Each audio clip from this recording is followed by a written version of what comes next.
Good morning students. Class 4 chapter number 8 લોભનું ફળ.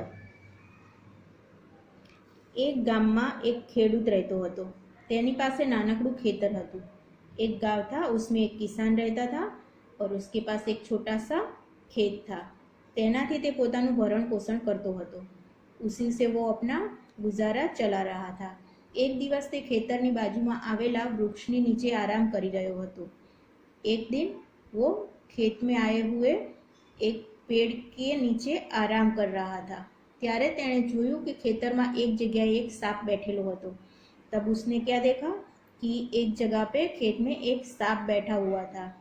खेडूत तेने माटे घरेथी दूध लई आव्यो और किसान ने क्या किया, वो अपने घर से सांप के लिए थोड़ा सा दूध ले आया. तेणे कटोरो सांपना मों पासे राख्यो. सांपे आम तेम जोयुं ने पछी बधुं दूध पी गयो. किसान ने कटोरा सांप के मुंह के पास रख दिया और सांप ने इधर उधर देखा और फिर सारा दूध पी गया. ખેડૂત પોતાના ઘરે ચાલ્યો ગયો और किसान अपने घर चला गया. બીજે દિવસે પણ ખેડૂત ખેતરમાં ગયો. તેણે જોયું કે દૂધના ખાલી કટોરામાં એક સોનાનો સિક્કો પડ્યો હતો. ખેડૂતે તે લઈ લીધો.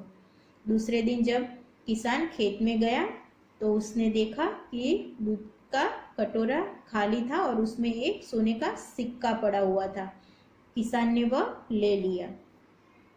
હવે ખેડૂત રોજ કટોરો ભરીને दूध ત્યાં રાખતો और अब किसान ने क्या किया, हर रोज वो कटोरा भर के दूध वहाँ पे रख देता सांप के लिए और सांप दूध पीतो અને ઘરમાં દરમાં પેસી જતો.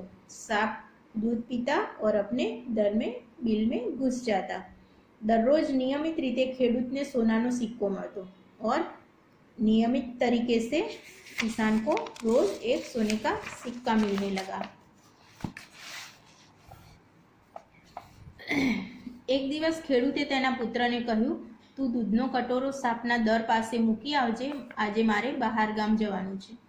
एक दिन किसान को किसी काम से बाहर जाना था तो उसने अपने बेटे से कहा कि तुम दूध का कटोरा सांप के बिल के पास रख के आना, आज मैं बाहर जाने वाला हूँ.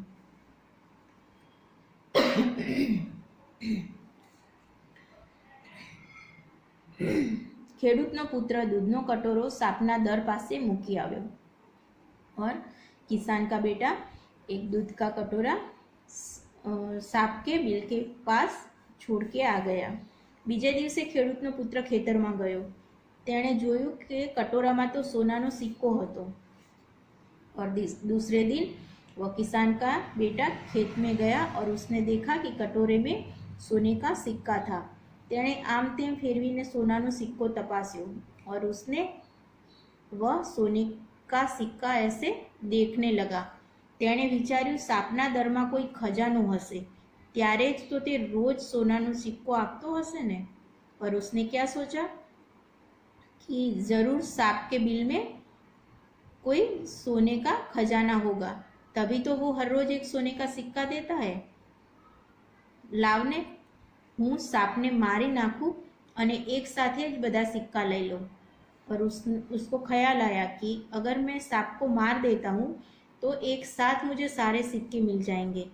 ખેડૂતના પુત્રના મનમાં પાપ ભરાયું और किसान के बेटे के मन में पाप और लालच आ गया. તેણે સાપને મારવાનો પોતાનો વિચાર દૃઢ કરી લીધો और उसने सांप को मारने का विचार एकदम मजबूत कर लिया.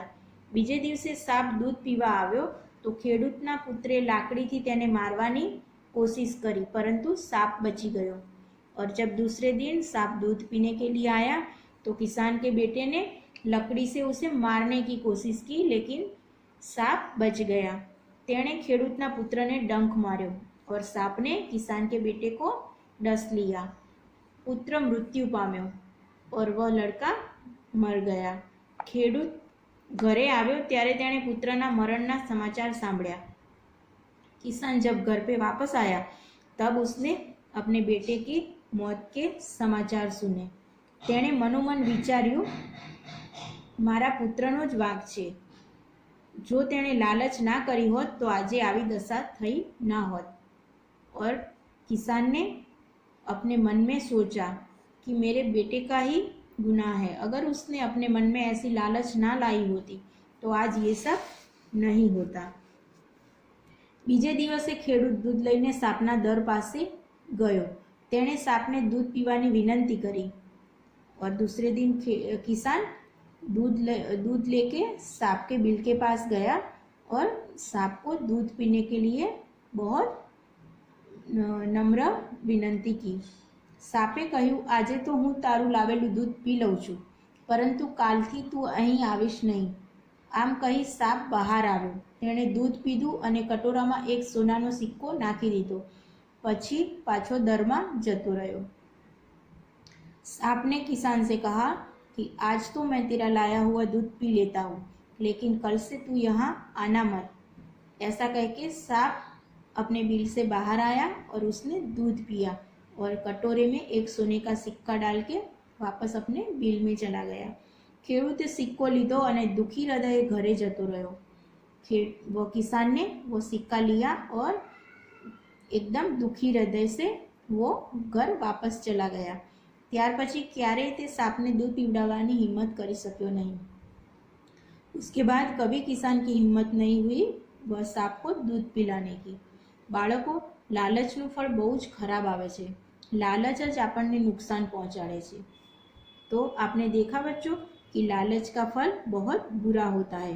लालच ही हमें नुकसान पहुंचाती है, इसीलिए लालच कभी नहीं करनी चाहिए।